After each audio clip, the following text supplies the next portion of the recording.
It was good. Yeah, I guess it was good. You know, Carl's Carl. No. It's good. How are you? He does not. You gotta be ready for Sunday? That'll be fun. You want to Yes. Oh, yeah. Hi. Yeah, it's gonna be a lot. Good. How are you doing? How was your trip? I always remember, so last time we did, I couldn't even drive all the way back. I had hands up and pull off the side of the road. Hi, I'm Susie. Hey, Nice to meet you. Thank you for doing this for us. Awesome. We just love things that are open space. We're an easy crowd. We're everybody's talking to somebody. This is the group. Right. Yeah, all great. Thanks, Sandy. And they got a real straight. It'll be easy now. Oh, you meet people you didn't know? Yeah. I really think that'd be interesting. Shut the door. Yeah, like the biggest. That's weird. Can you hear me? Okay. You know, Jeff Heiberg is our guest today. A lot of you know him because he does Meals on Wheels around here. When Jeff first moved to town, he rented an apartment from my mother. And when you rent an apartment from my mother, you get to go to Sunday dinner. So I soon met Jeff. My kids know Jeff. My grandkids know Jeff. My sister's kids. So anyway, we've been friends quite a long time. You introduced me to the first labyrinth. Labyrinth?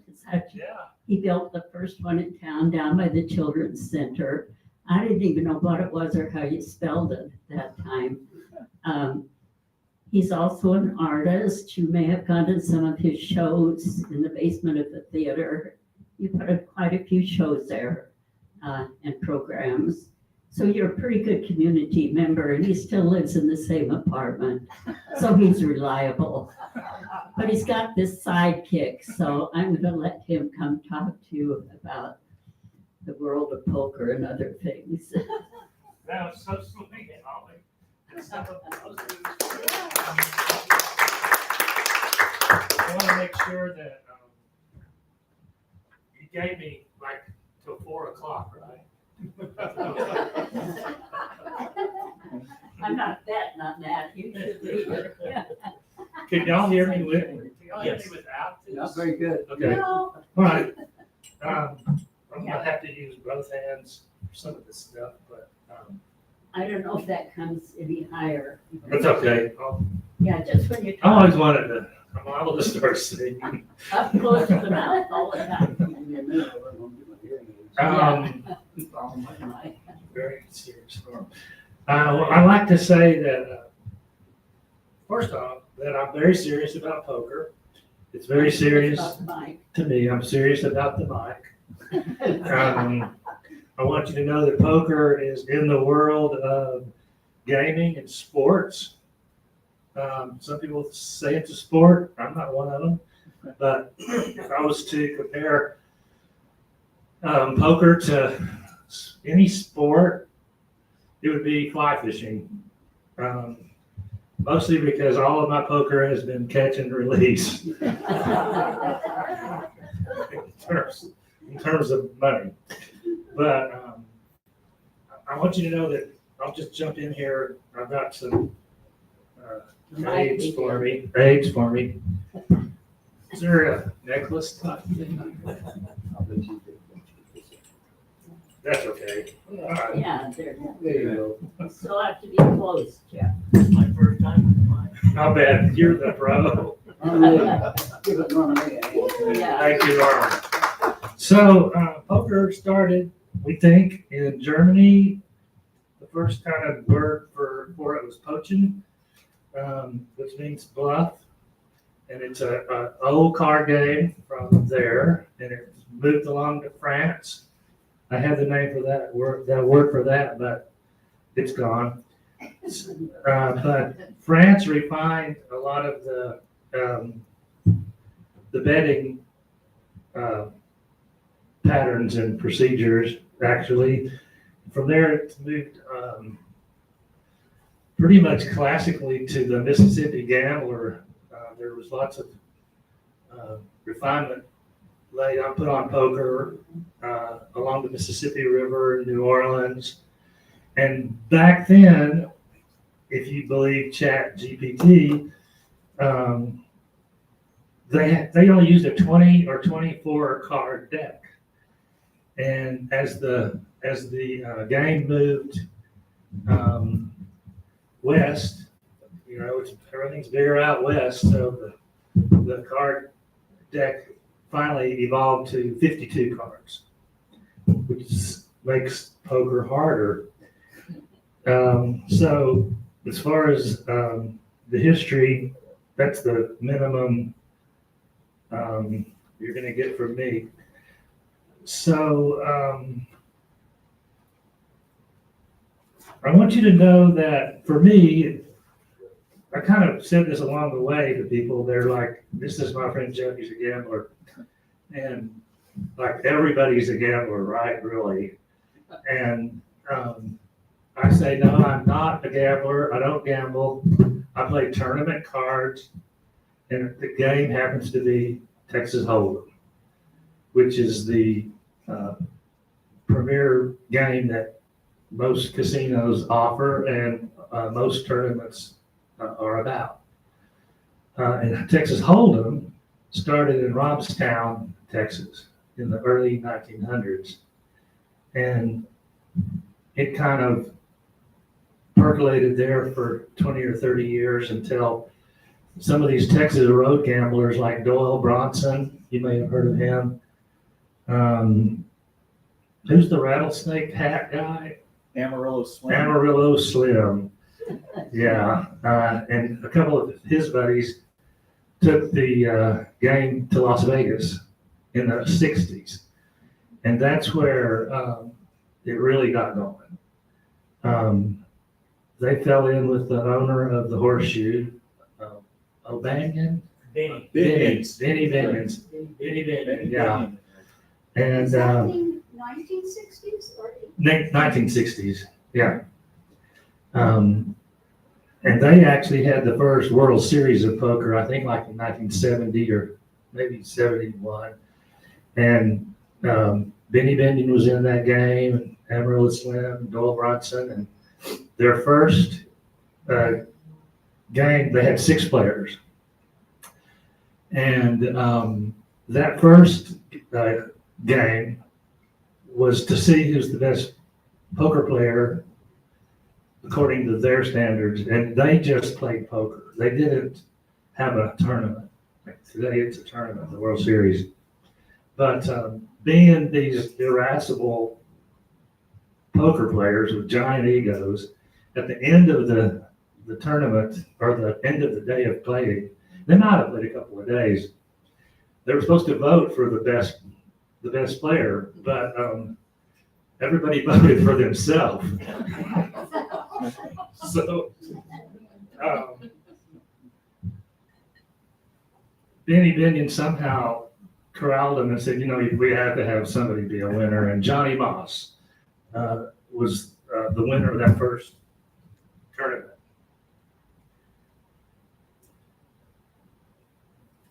And he went on to play till he died, I think, but not at the table. But he won more of those little tournaments than anybody else. I want to pause every once. I'm going to pause every once in a while. Bring something out.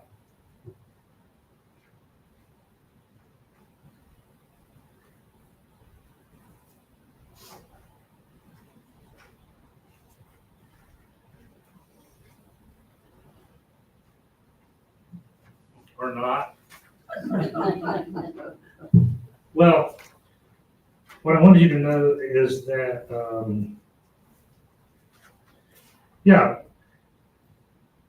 up until 2002, each year the World Series, which is supposed to proclaim the best poker player of that year, after those first couple of years, it turned into a tournament.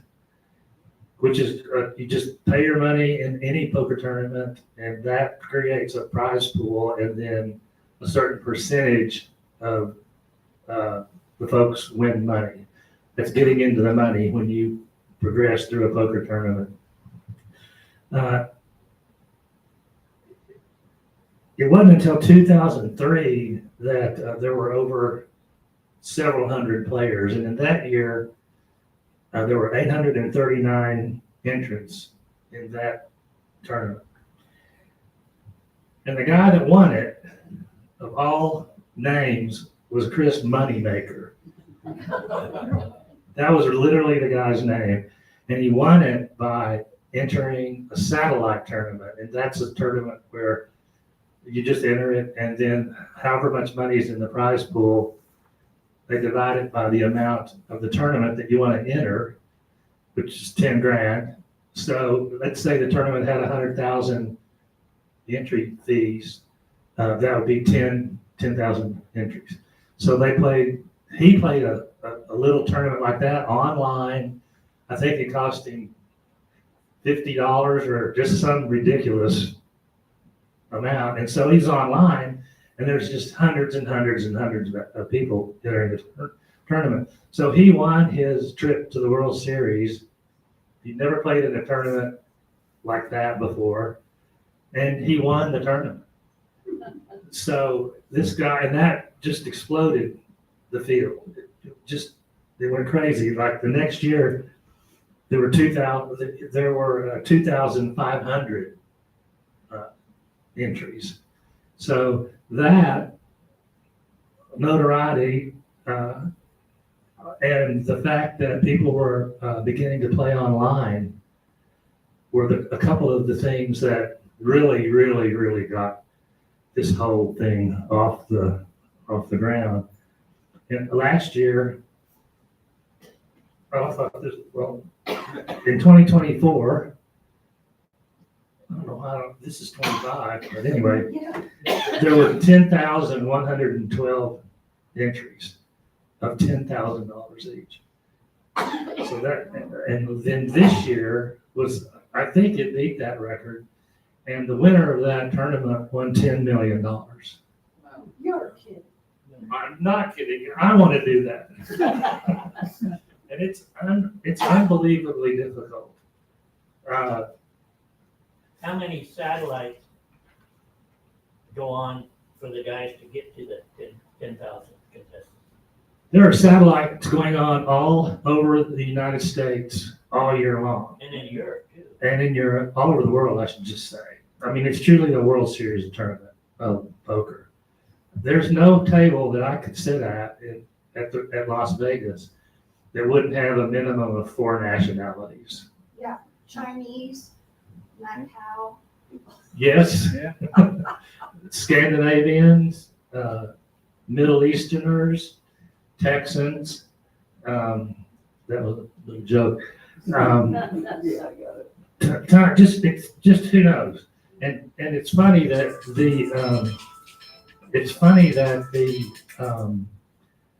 each group, each culture sort of has its own stereotype. Like Scandinavians are crazy. They're just crazy and aggressive and just all over the place. And Middle Easterns are, to me, their mothers have spoiled all of the men. The men are so it's definitely all about them. And if they hit a one outer against you, they'll run up and down the aisles. There is a God, and stuff like that. Asians are pretty, this is probably not politically correct, just to admit that. Asians are also aggressive, and they're all good players in their own right, and there's a lot of not good players at the World Series. The coolest thing about the World Series is that anybody can enter it. You don't have to qualify. You don't have to jump through any hoops. It's the only professional sporting or gaming event in the world, except for golf. Somebody said no, US Open lets amateurs play if they win tournaments or qualify for the Open. But there's none of that with poker. It's just, if you have the money and the harumph to enter, then, you go down and enter. How many times have you played, Jeff, the main event, the $10,000? Only maybe, I've played it 5 or 6 times. And that was always by winning my way into it. And it was always, at Las Vegas. The World Series is, it's in Las Vegas. It's 6 weeks long now.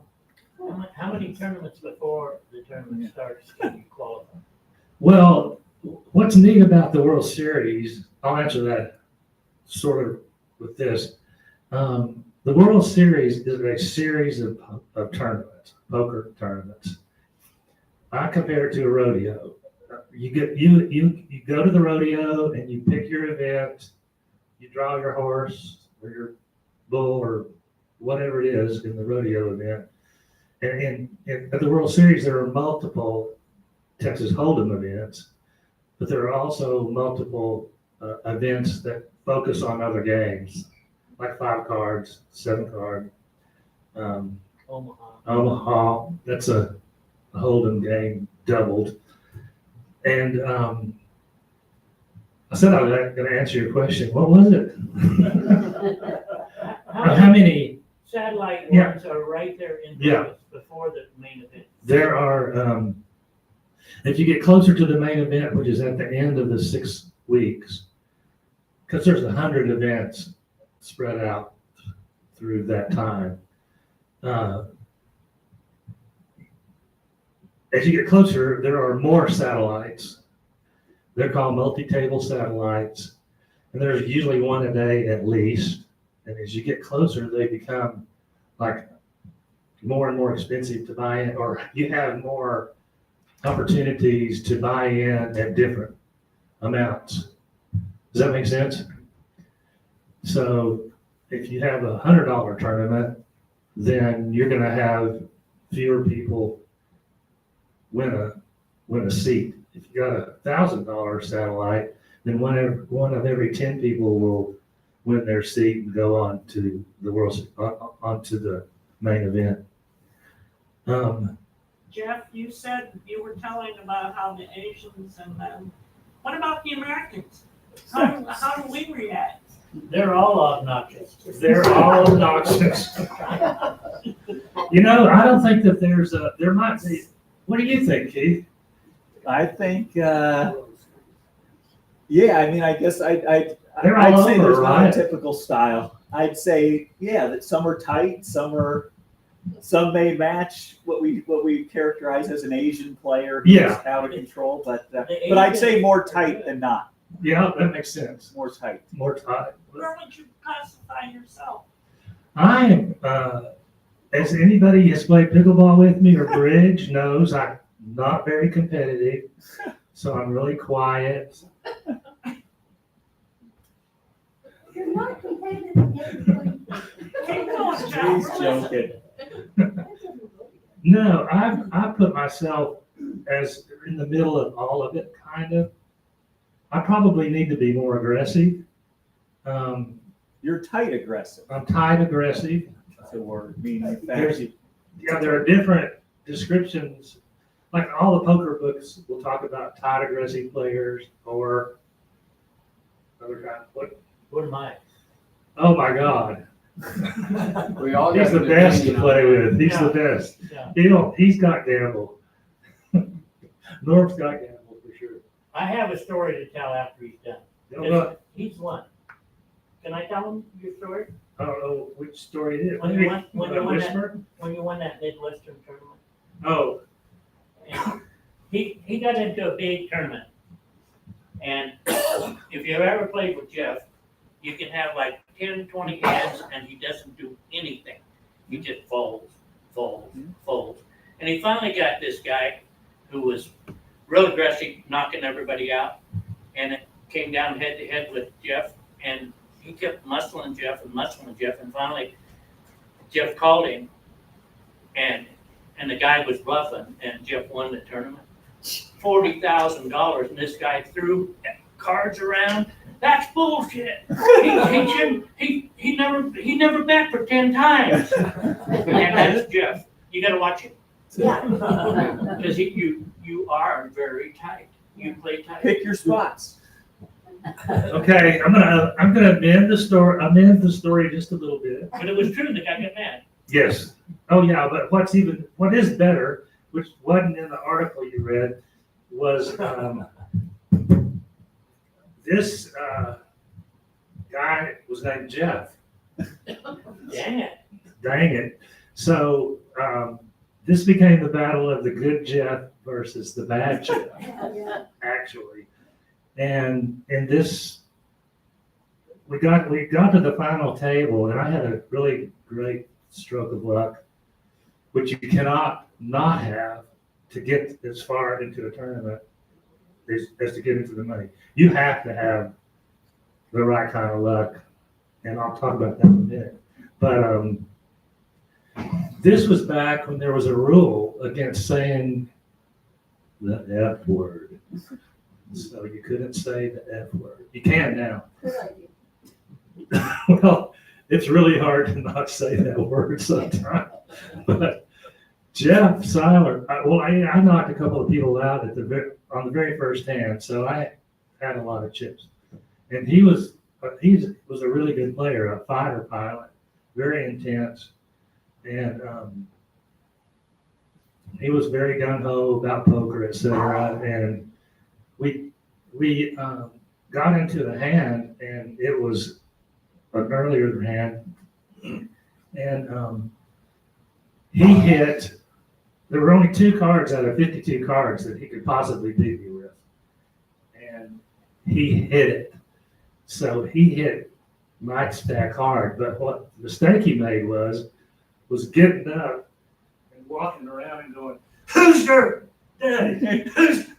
And he was just out there with the F word. "Who's your daddy?" And I was like, okay, that's not me. But the floor, there's these people that walk around in the tournament that are like referees, and they're called the floor. So you can be in a quiet room, and all of a sudden you'll hear "floor," and people will come running to solve problems. And the rail, which are the people on the rail watching the game, they were immediately whispering back and forth to each other. "He said the F word, he said the F word." And so one of them went over to the floor and said, "The bad Jeff said the F word." And the floor was like, "Give me a break." But he had to follow the rules, so he gave Jeff a penalty. And that really put him on tilt. And then we moved on to what Norm said about me winning and him going sort of berserk when I won. But he was probably a better player than me, but I was more lucky that day. So that's the poker gods in a microcosm, sort of. They even out over You time. always want the poker gods on your side. Well, sometimes they punish you. when you met, I really feel like when I do the wrong thing or make a stupid call or something, it's like, okay, how long am I going to suffer? How long are they going to make me suffer for this poor play? I want to talk a little bit about, one thing briefly. I say I'm not a gambler. I am a tournament poker player. And I want to say that they're in the U.S. federal and state cases of United States versus D. Christina, and also in the town of Mount Pleasant versus Chimento, and then the Commonwealth's Wealth versus Dip, that's in Pennsylvania, and then the state versus Raleigh, that's North Carolina. All of these courts have ruled that poker tournaments are not gambling, that they are a game of skill. And some of those rulings were overturned, but not because of what the judge said, but because of procedural matters. So, several courts have explicitly acknowledged poker's skill component. And as far as legality, people still have a broad view of gambling, and they usually go to Webster's and look up gambling, and suddenly it's like, okay, rodeos are gambling, playing bridge, Kathy, is gambling. I've never ever talked to anybody that was very, very successful that didn't acknowledge the fact that they were fortunate along the way. So there's nothing you can do in life without gambling. You can gamble less, but that's definitely not to dismiss the role of luck in poker. There's no doubt about it.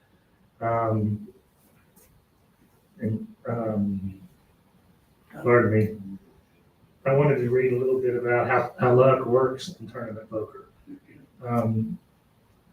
Tournament poker has shallow stacks at the start. People, you enter a tournament. We'll just use the main event at the World Series. You pay your $10,000. You get $60,000 in chips. These are not equal to dollars. I should say you get 60,000 in chips. And chips are just used as a way of keeping score. So everybody starts off with the same amount of chips, and as the time goes by, your antes, everybody knows what an ante is, call them blinds and antes, which is what starts the action on each hand. As time goes by, those antes go up. So you can't sit there and wait and wait and wait and wait and wait and watch your stack go down and down and down over time. There's no point in doing that, and people know that because they understand the game and so on and so forth. But it's said that short-term luck dominates in tournament. In other words, a good player knows to bide his time.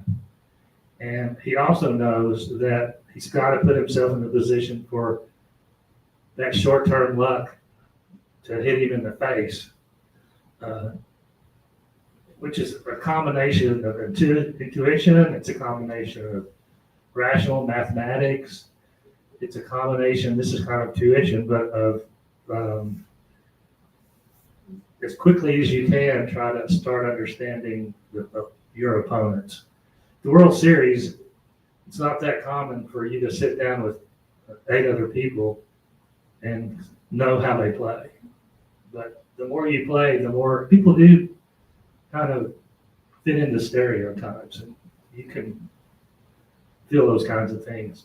Personally, I'd rather play with really good players than people that don't know the game very well, because they are so dangerous, and they are the kind of person whose short-term luck can just wreck a professional player, because they'll play things. It's the most dangerous part about is their not knowing what they're doing, and it's more people than you would think that don't know what they're doing at the World Series, and it's kind of part of the marvelous challenge of this game. There's kind of a neat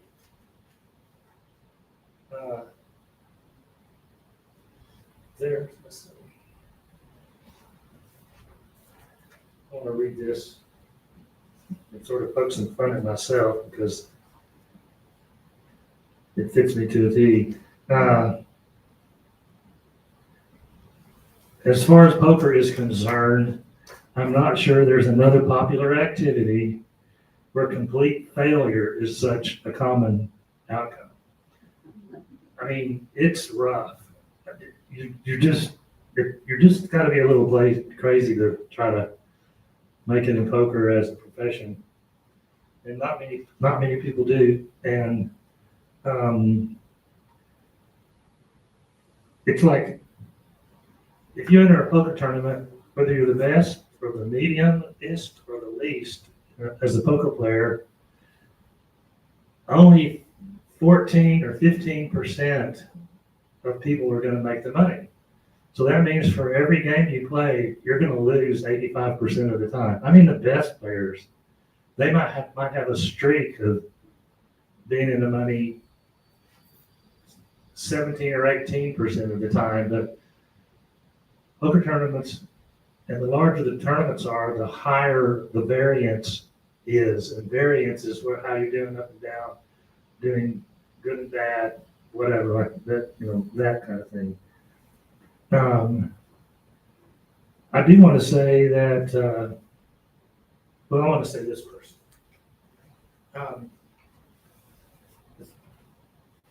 Jeff, what percent of professional poker players go broke? All of them at one point or another? Oh, all of them have gone broke at some point or another, and if they really have a reputation, somebody will stake them. Yeah. But during the boom, which started, like I said, in 2004, it's just, poker's gotten really hard. There's so many good people playing, and there's been so much time to play.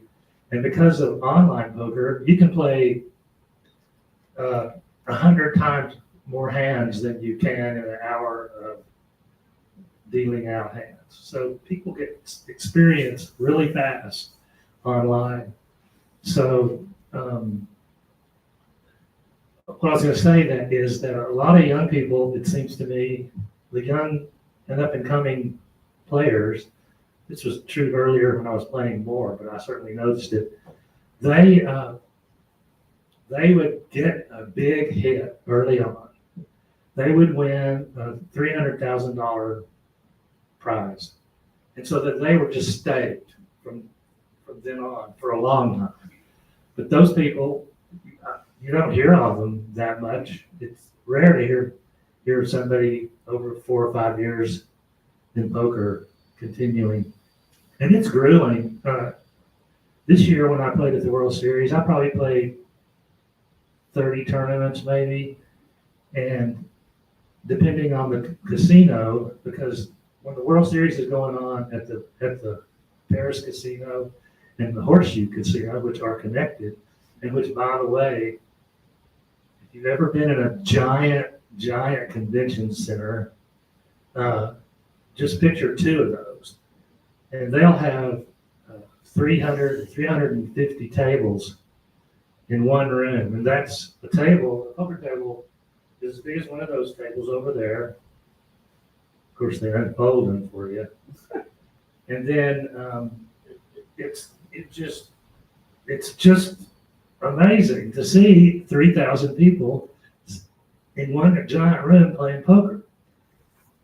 Why was I going off there? Why did I start on that? But that's so true. The first time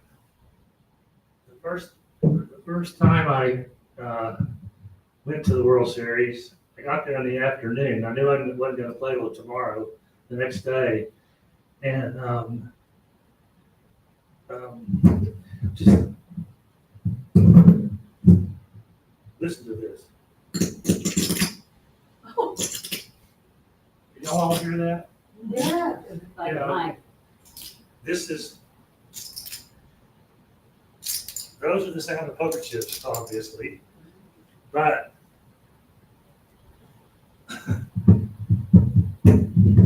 when you walk into a room and there's 3,000 people, and half of them are sitting there playing with their chips, because that's just one of the only things to do at a poker table, is nervous energy.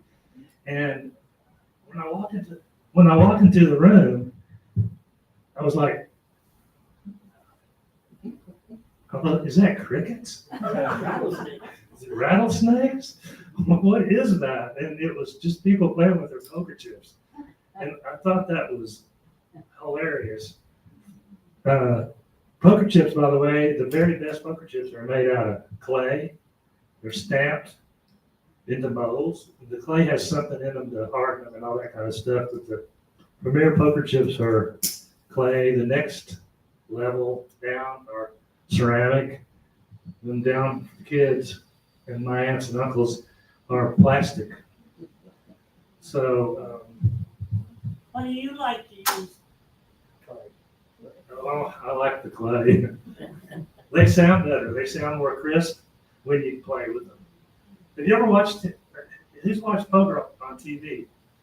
Have you ever noticed, sometimes they focus on somebody with a handful of chips and they're just doing these amazing things with the chips. They're rolling them into their other hand, or they're shuffling them through their fingers.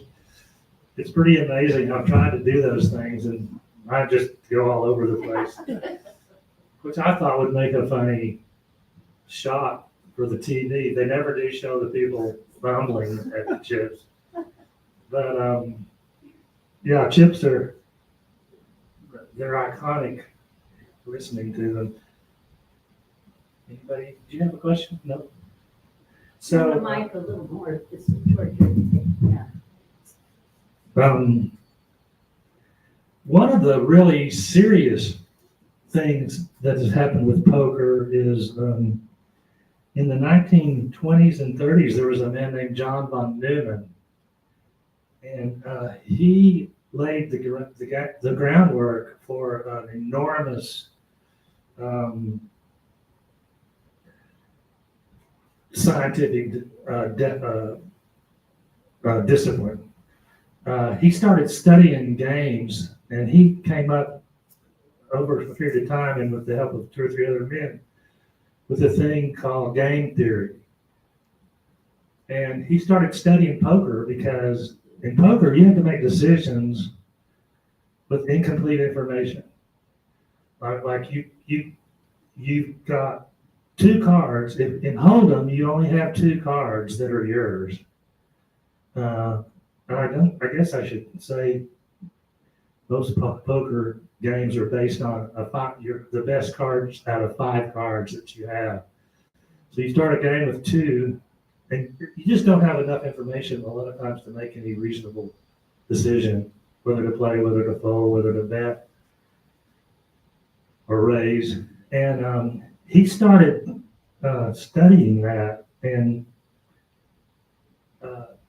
I'm going to just read this couple of sentences. Poker is deeply connected to game theory, the branch of mathematics that studies strategic decision-making among players with competing interests. So with that sentence, you could fill in players with stockbrokers with competing interests. Economists. It's used, well, in poker, every hand involves incomplete information. Players must make choices without knowing their opponent's cards, which makes it a classic example of a non-cooperative, imperfect information game in game theory. Each player's goal is to maximize expected value by choosing optimal actions while anticipating and responding to the strategies of all the others. Mathematicians and computer scientists use game theory to analyze optimal strategies, often expressed through concepts like Nash's equilibrium. In practice, this means that the best poker players balance their plays so opponents cannot easily exploit them. Modern poker solvers, well, that's something else, but they do have computers now that have analyzed every possible combination of every hand. And that doesn't mean just your 2 cards against other 2 cards. It means your 2 cards against the 5 cards in the middle against all the other 2 cards with those 5 cards in the middle. So there are thousands and thousands of combinations. Poker, as far as getting the first 2 cards, there's only 1,326 combinations. But then you throw in another 5 and then another 14 cards or 16 cards, and it gets all crazy. So everybody was excited about game theory. There's a thing called game theory optimum now, where you can take your 2 cards and look at this chart and supposedly, well, you take your cards and put all the other cards in, and then this thing comes up, and it doesn't tell you what your exact right play is. It tells you, well, in 30% of the time, you need to bet like 50% of the previous bet, or in 30% of the time, 60% of the time you should fold, and 5% of the time you should have a random number generator that tells you what to do in those 5 times. It's like, who has a random generator? Well, it turns out the clock is a random number generator, and that's as far as I know about that. Because I wish you could see. I should have brought you one of these charts. They're just so complicated. But What is Doyle Bronson's 2 and 10? What was the odds of him winning World Series of Poker? oh, good Lord, I have no idea. Do you? I think it was hardly anything. I mean, Really? when he bet on it, it was the worst hand in poker, and he won the World Series of Poker Twice twice in a row with the same hand. with the same hand, a 2 and a 10. No. And whenever you get it, you always say, "I got the Doyle Bronson." Oh yeah, You don't win with it. you could go on and on about all the language and the ritual and the idiosyncrasies of poker, like 10 and 2s, the Doyle Brunson. I got the Doyle Brunson. Or what else? Dolly Parton's Yeah. 9 to 5. 9 to 5. If you have a 9 and a 5. Montana Bananas, 2 and a 9. Boxcars. Boxcars. Snake eyes. The best, one of the best is Big Slick. Yeah. That's ace and a king. You start with ace and a king, you got Big Slick. So one of the things I like about poker is I can get all metaphorical with all the symbols and stuff, because when you play the button is the dealer. Everybody deals their turn except the dealer does it for you. And it's, there's just lots of nuance to it. They figured out every possible problem, it seems like. Is the 2-7 offsuit the worst hand? I think 7-2 offsuit is the worst hand, yeah. Yeah. Yep. And oh my God, it's just so funny when somebody wins with it and they bluffed and they just can't wait to show it to people. You know, that they played their 7-2 and, you know, 2 7s and a 2 come up on the flop. So it's like, Jim Hicks plays it a lot and he never wins. Would that be the same? Hold'em is a It it would be offsuits. Offsuit. Yeah. 7-2 suited, still a bad hand. Yeah, Jim. You gotta be psychologically screwed up to be that patient to play. Oh my God, I know, that's in here too, believe me. I believe it. It's, Is it normal for, you're talking so many percentages and all that sort of stuff. So are you a good mathematician? Do most guys who get into this, are they really good at math? it's a really, really, really good, thing to have. Yes. Yeah. I'm not. There's lots of basic type things that you for sure know.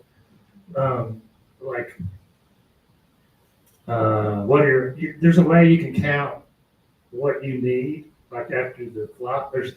You deal out 2 cards. Everybody has their own hand, and then you bet. If I have pocket aces, I'm gonna bet. And then they put 3 cards in the middle. It's called a flop. And then your 2 card, you use your 2 cards with the flop. They're community cards. Everybody uses them in their hand. And if you have 2 suited cards and there's 2 suited cards, you know what I'm talking about. So you only need 1 more card to make your flush. And you know there's 8 cards left or 9 cards left because you've got 2 hearts and there's 2 hearts out here. So there's 9 more hearts available. And then there's a rule of thumb that you can multiply what you need to win by 4. So that means you have a 36% chance of getting your 5th card on the turn or the river, which is the next card and the next card that they put out. If you got 4, to belabor a point, if you got 4, if you already have 4 cards out, and there's only 1 card left to come, then you have 2 times 9, so you have an 18% chance. The problem is, are there any cards that suit showing on the? Yeah, that's the problem. But you don't figure pot odds based on that because you can't know that. So you have to just go on that there are 9 cards available. Can I ask, Please, how many women are involved in this? you know what? There were, okay. Or percentage wise? Um, A woman made the final table You're this kidding. year in the World Series of Poker. 20%? And that was the Oh, first no. time, right, Jeff? First time? it wasn't the first time she played poker. No, but the first time a woman had made the final table. It was the second time. Barbara, I don't know her Enright? last name. Enright?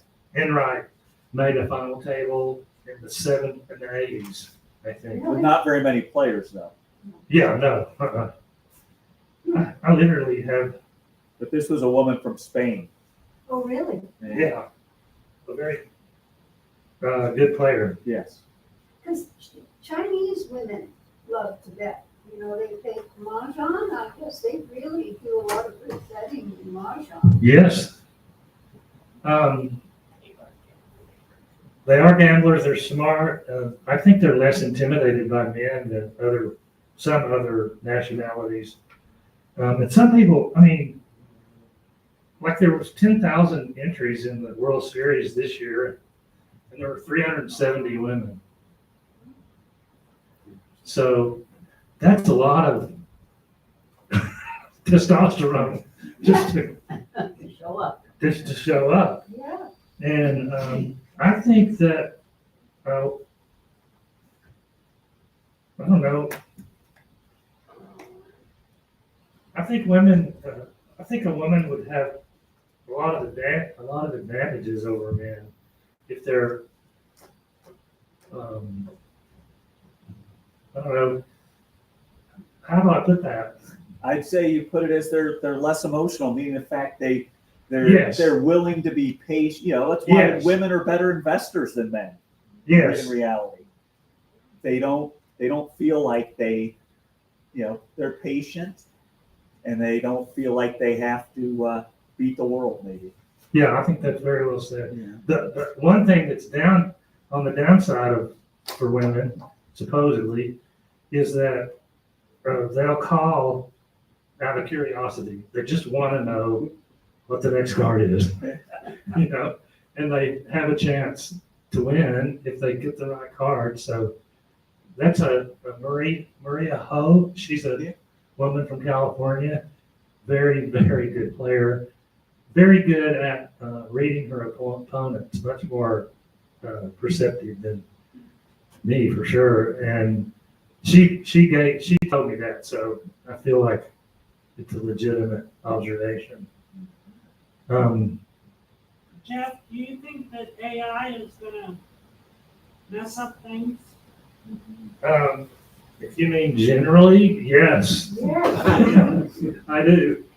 I think that, but in terms of, I don't know about AI playing poker. I mean, I don't know that because I think online would be a problem. it would be a problem online. Yeah, that makes sense. And they've been trying to catch the cheats online. Yeah. Thank gosh. Yeah. Yeah. I'd like to play online, but I won a trip to Australia and played in the Australian Millions online early on, which was a great trip.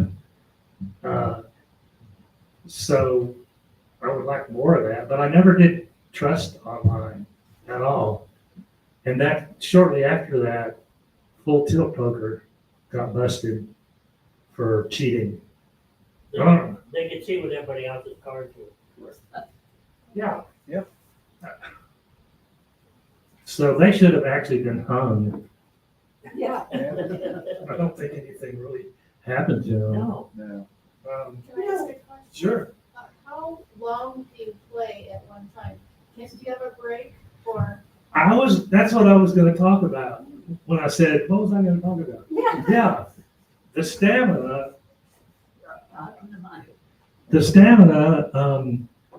of, okay, how long do you play? I was gonna say there's other tournaments in town. When the World Series is in town, it's poker heaven.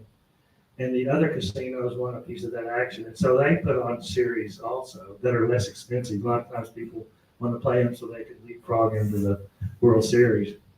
But so depending on what time you start, and most of the time it's 10 o'clock or noon, you will play till 2 in the morning and come back the next day at 11 or 12 and do that again.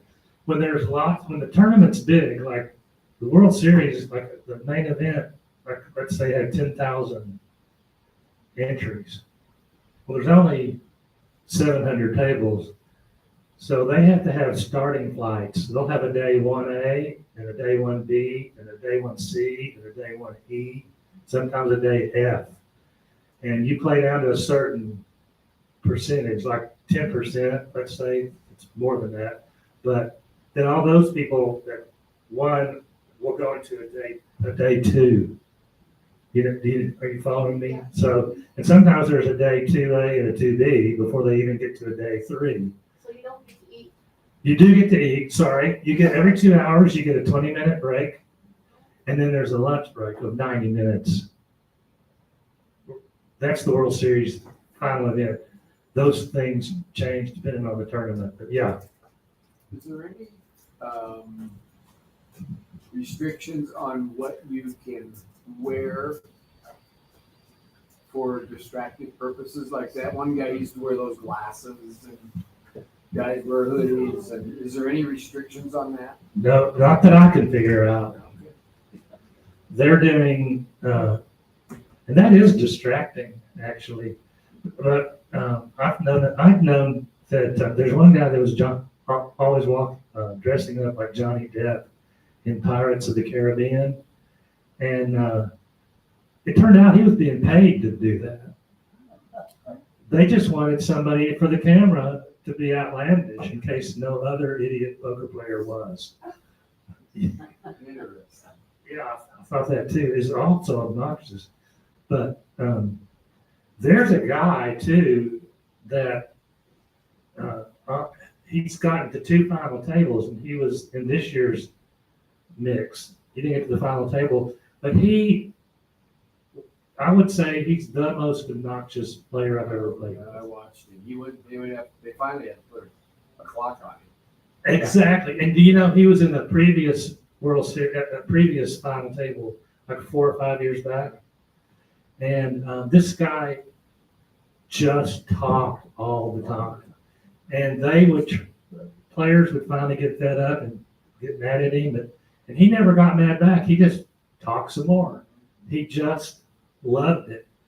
A French guy, I think. And One time he won a hand. One time he beat a full house with 4 of a kind, and you were just so mad because he won. I mean, I was. I played at his. He knocked me out of a tournament, and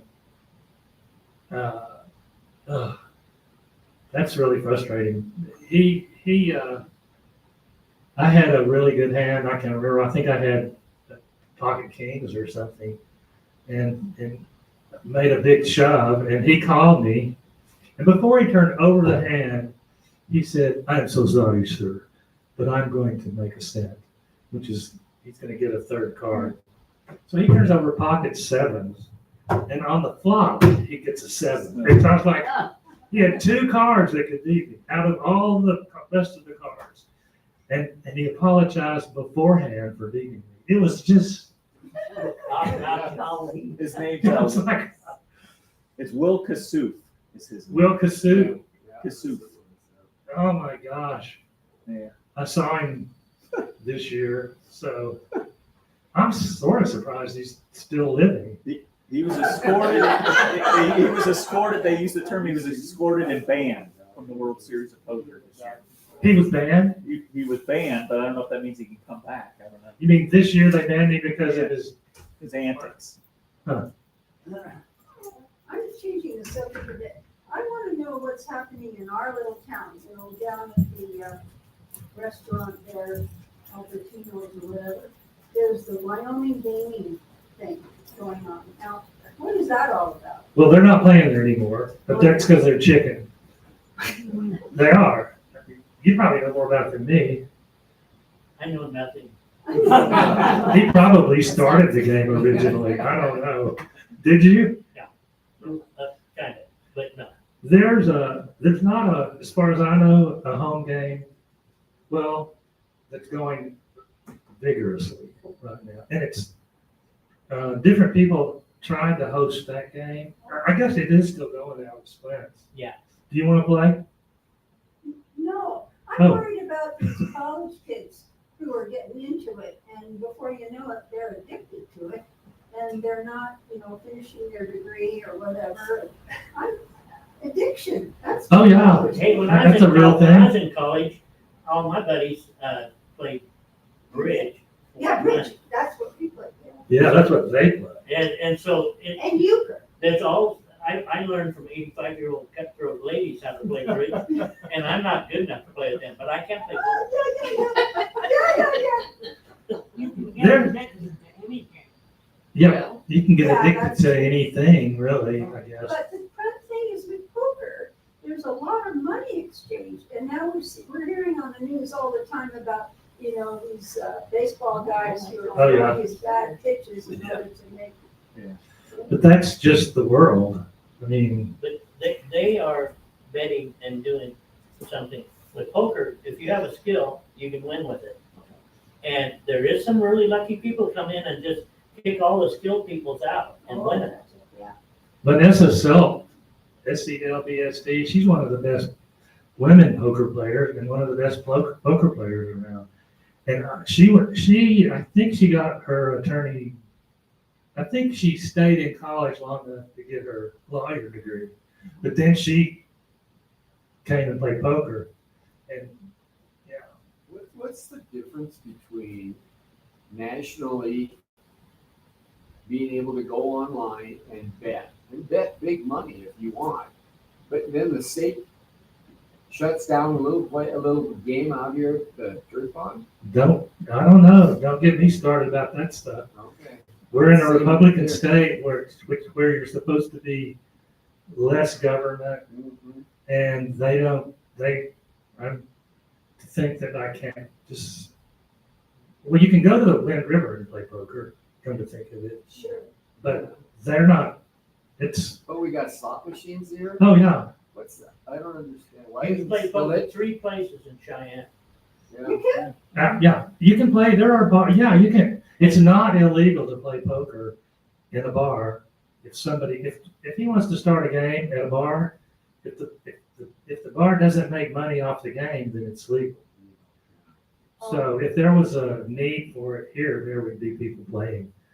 I think the people out at the Cowboy, either they wanted to just get rid of the game, or they really were scared of the gaming commission, because they came down here and the casino here, they were trying to, I think, get a poker game going or something. I thought the casino was the ones that started the shutdown so they could get more of the money into the casino. Well, that was another current of it, I think, yeah. Well, when is World of Poker here, and are you ready to go again? It's gonna be starting in May the 28th. And I don't know, I think I will, but, You take a sponsor. I would definitely take a sponsor. I've never done that before. I've actually thought about I got, selling shares in myself. I'll give you 20. Thanks. Well, you're a heck of a good guy. I never wanted to effort, actually. I wanted to do it all myself. And I was going to say that, first of all, you too could be the next champion at Rounders, which is no longer a poker room. But as far as my qualifications for anything, which would include letting people buy into me, what is that I'm the number two poker player in Wyoming. And the way they measure that is by your tournament winnings. And there's an organization called the Hendon Mob. It's in London. And early on, they started keeping track of all the money that casinos wanted to report to them of the winners of poker tournaments, the people that got into the money. And just to say, also, you can get into the money and get minimum payback of your entry, but to get into the money, you have to get up to the final table and higher to get significantly nice money relative to your buy-in. But so the Hendon Mob over the years, they are pretty good about keeping track of what's going on. So the number one player in Wyoming is Richard Dixon, and he's in Cheyenne. Great guy. For most of his time, he's played money only for charity. All the money he won, he had a charity he supported, and I think started, but in Cheyenne, I don't remember what it is. But he has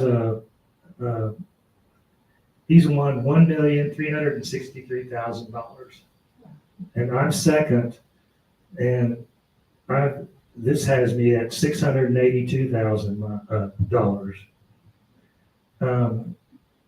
There's only 313 players in Wyoming reported, so it's a tiny. As an example, California, the number one player in California is Brian Rast, and he's first there with $28,970. And California has 43,000 players. So that's Wyoming, California. But then in the world, in the U.S., Bren Kenny, K-E-N-N-E-Y, Bren Kenny, anybody care to guess? He has $78,739,000 he's earned since he's started playing. And then he also is number one in the world. He's from Long Island. But he's never won World Series of Poker. I don't think so. Not a main event. I'd like to brag a little bit. I'm 5,507th in the world.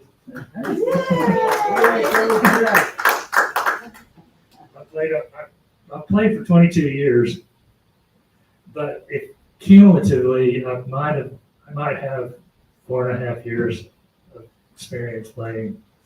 So, How did you learn it? When mom and her three brothers went home to Mama and Papa's house and brought their kids and their spouses, one of the neatest things was watching my aunts and uncles and grandparents play poker. Penny Annie. And they're all kinds of wild stuff. And all kinds of stereo smoke. Golly, yeah. But, and some beer and whiskey. But, so I got, we were a family that like to play games. And that's really how I got started. When I really got started was that I was in a casino and I was walking out just mad because I had used up my allowance for poker, for gambling. That's when I did gamble, playing slot or blackjack. Because that's supposed to be a game you can learn and have a good chance to beat the house. But every game but poker at a casino favors the house. So I was just mad because I'm like, I want to keep things balanced. And I was storming out. And I was stormed out by the poker room. And I thought, God, why aren't I playing poker? It's skill and that's it. The house isn't beating you up. They get their rake, but they don't get it by having an unfair advantage. So I got a job in Newcastle for 9 months, and that was about the time I had my aha moment. And so I, on Wednesdays, would drive to Deadwood. Golden Nugget had a Wednesday night poker tournament, and I would go over there, and that's how I learned to play poker, as a tournament player. And that's where I heard everybody around the table say, man, if you can play good in Deadwood, just go to Vegas because there's nobody better than you.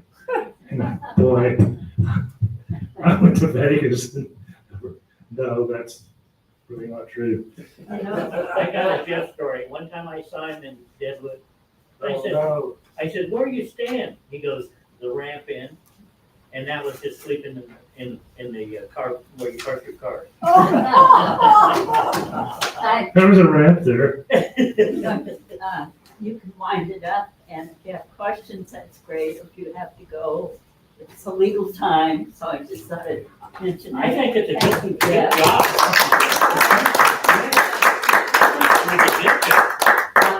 Makes me want to go play poker. Thank you, Dolly, for reigniting me. So That's great. I just want to say, Well, are you going out to your table? if You going out there? anybody, I want to say that these 3 books, these are excellent, fun, informative, and not at all dry and boring like a lot of how to play poker stuff. This is by Maria Konnikova. It's The Biggest Bluff. It's a terrific book, not just about poker, but about life, about philosophy, about how to play the game. She didn't know how many cards were in a deck when she got the idea to write this book. She literally didn't know that. She got a PhD in psychology, and her study is con men, Yeah. and the psychology of it and all that kind of stuff. And she thought, well, that's interesting. And she lived in New York, and she got one of the top players in the world to take her under his wing. And he never, ever has had a student. It's Eric Seidel. And he's a really good player, and she really listened. And it's a dynamite book. And then this one's by James McManus, Positively Fifth Street. And he's a sports writer, as good as it gets as a sports writer. And the subtitle of this is Murderers, Cheetahs, and Binion's World Series of Poker. He wanted to go and see what it was all about. And he ended up going to the final table in his first World Series. So these are really great books. And then this book, Nate Silver is a really high-class poker player, but he also has he predicted that Trump would win. He's a statistician, and he's got algorithms and all that kind of stuff about that kind of stuff. But this is On the Edge, The Art of Risking Everything, which is about, if you're a poker player, it's a really good book. It's a little bit dense, but it's really good. So those are the 3 books I would say take a gander at. Thank you so much for coming. I'm very, thank you. Good job, So Jeff. interesting. So, Great I job. wanted to talk about your job. What, I'm a petroleum landman. oh, yeah, what is that? Really? And black people do what a land. Yeah, please lease some of my minerals, will you? Yeah, petroleum landman, energy companies hire me to, they give me a description of land, like the south half of section 22.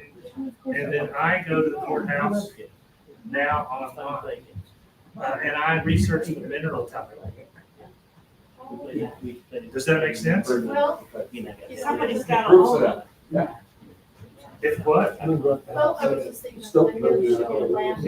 Oh, yeah, come on now. That's not, Okay, yeah. I'm, they don't have their stories for me. Oh, really? No. No. He's like, Landman is,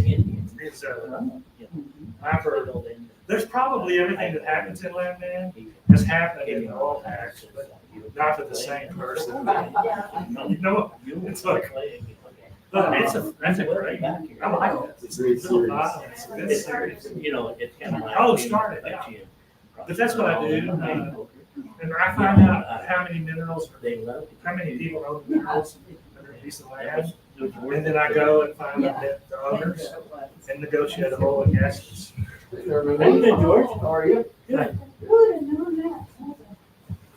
Who would have known that? Did everybody sign the paper? So you been able to find a game to play? Well, you know, Yeah, that was great, thank you. if someone won the game. You've won that. Nobody wants to play the You guys know George Schaefer? George Schaefer, 2 episodes. One at SCJ. Or dollars. I've seen you around, I'm Jeff Lever. Yeah. Yeah. What's your last name? Heiberg. I was a trust officer. Thank you. We did a lot. You Yes. I got all my pictures.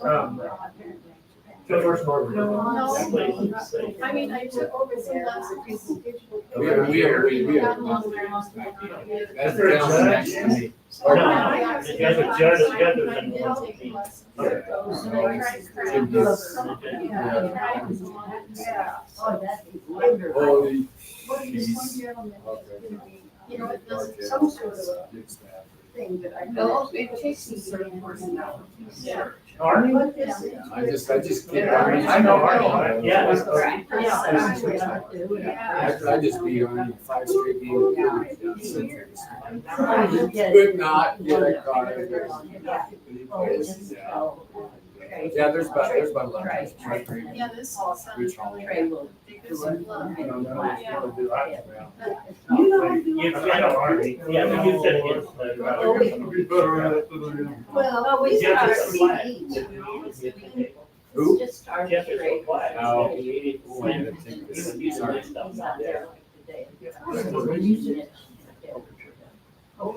Yeah. It's fine, it's, Yeah, it's that's what not I got. intelligent. I'm back here. But if I have the best food, I want to be down there No. rather than there. I think the biggest. Are you playing any poker? You're You're not playing around.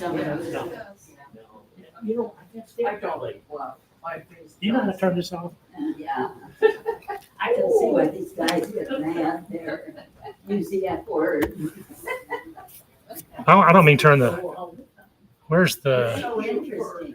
pause? Yeah. Oh, it's usually, He's such an interesting guy. It's so nice. Yeah. no. Well, she'll have to come, she'll come get it. Anyway, very good. Was it good, really? Yeah, Lynn goes, Jeff's kind of worried about it. I said, it's be good. We got a lot of people who's interested in shit. You're right above. I'm gonna find, does he play any in Vegas when he goes? No, they're lower. Thank you, Jeff. I can get you in quarter games. You don't want to be. No.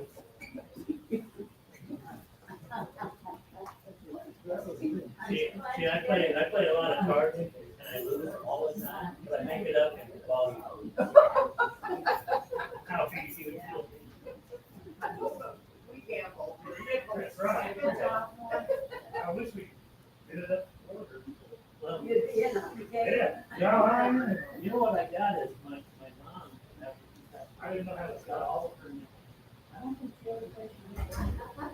I still have the whole thing.